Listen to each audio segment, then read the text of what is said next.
everyone, it's Sam from The Non-Binary Show. It's the 28th of May 2021 as I'm recording this. I'm sure you've noticed by now in your podcast feed that Mika and I now intend to release an episode once a fortnight. This decision was made not long after our honeymoon, when we realised that if Mika is constantly switching back and forth between early morning and late night shifts at work, and I'll be going back to work doing a regular Monday to Friday thing, then the time we have off at the same time should be spent together with no pressure of meeting deadlines. You know, the kind of things we like to get away from when we're not at work. So for the time being, you'll only be seeing a new episode from us once every 2 weeks. This gives us the time to support our own and each other's mental well-being, where we'll probably go for a walk in the park or cook dinner together. It also means that we can devote more time to researching the things we discuss on the show.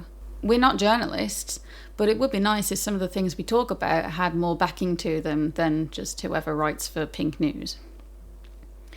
Now on to the more important part of what I wanted to say. For our next episode, we were planning to discuss the recent high-profile petition in the UK to make non-binary a legally recognised gender. This was a groundbreaking petition because it was the first time a lot of people in the UK had seen or heard the term non-binary mentioned in mainstream media. Unfortunately, while recording, things got quite emotional and we had to stop. We've both been dealing with our mental health a lot recently, and while talking about the current state of the petition, it all got really overwhelming. There was crying and tissues and a lot of hugging afterwards. There's hardly anything for us to work with in editing, so on behalf of myself and Mika, I'm going to talk about the petition now and summarise the things we wanted to say. All official petitions submitted to the UK government are given 6 months to collect signatures. If it gets 10,000 signatures, Parliament will write an official response back. If it gets 100,000, it'll be debated on in the House of Commons. This petition, to make non-binary a legally recognised gender in the UK, was created towards the end of April, and as of today, it is just short of 137,000 signatures. This is an incredible accomplishment because it shows the world that the LGBTQ+ community and its straight allies have banded together to support those that don't have the freedom to be themselves. These people are stuck in a box they can't get out of, forced to tick their assigned gender at birth on a form and not the one they really are. They are stuck in a world where the word gender is a synonym for sex. And as a society, we have learned that that was never true to begin with. Unfortunately, the response from Parliament wasn't what we had hoped. To save you from reading the response yourself, I'll give you the general gist of it. The government discussed making changes to the Gender Recognition Act in 2018. Nothing was brought up back then about the non-binary community. So based on this conversation they had 3 years ago, they have no intention of changing things now. They tried to justify this by saying there would be more complexities in lawmaking and public services if provisions for a third gender were made. They then tried to beef up the statement by saying what the GRA does do, and then they have the audacity to say this, quote, "This government wants everybody in the UK to feel safe and confident to be themselves. This government is committed to supporting all LGBT people, tackling discrimination, and improving the lives of all citizens." This is the part that made Mika and I so infuriated and conflicted with so many emotions at once. We broke down crying during recording. They continue digging themselves into a hole by saying they're committed to tackling homophobic, biphobic, and transphobic hate crime. They're trying to divert the conversation away from the cause they're supposed to be responding to. Confusing, isn't it? Anyway, the last thing they said was because of the recent census the UK took in March, they're not ready to discuss the topic further until the data is counted and published. In 2023. Only in another 2 years might we get a positive response to this. On a personal note, Mika and I both see the stubbornness of our current leadership. We see that they believe they've already talked about trans and non-binary issues recently, which was not at all recent. And because of that, they don't want to budge.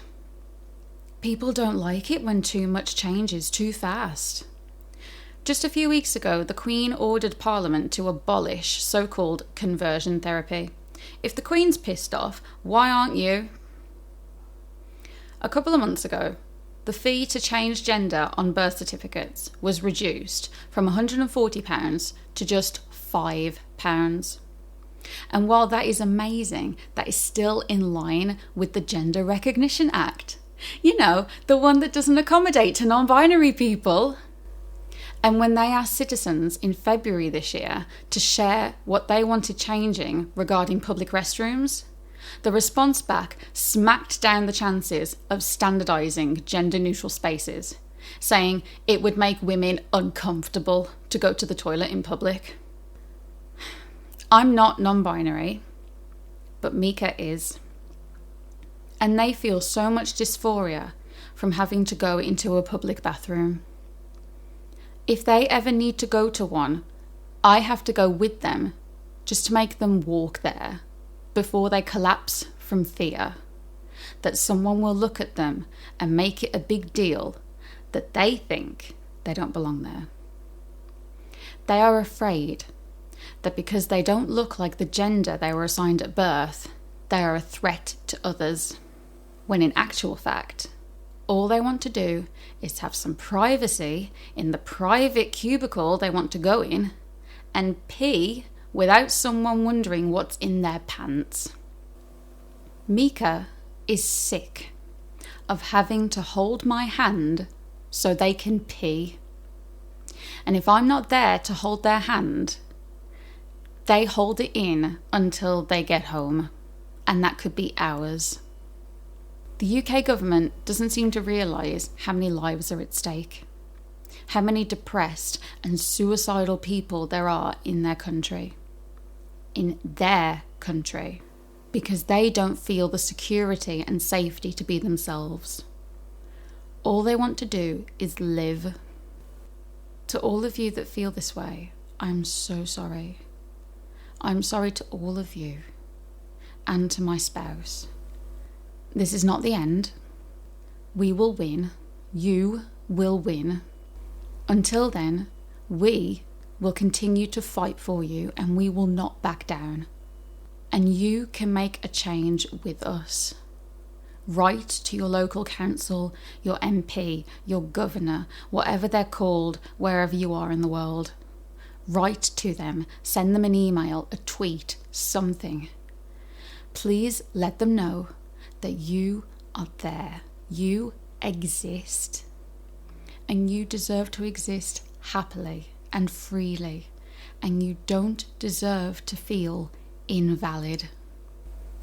In the meantime, we'll be here to tell you you are special, you are loved, you are valid, and it's all going to be okay. We just want you to be around to see it.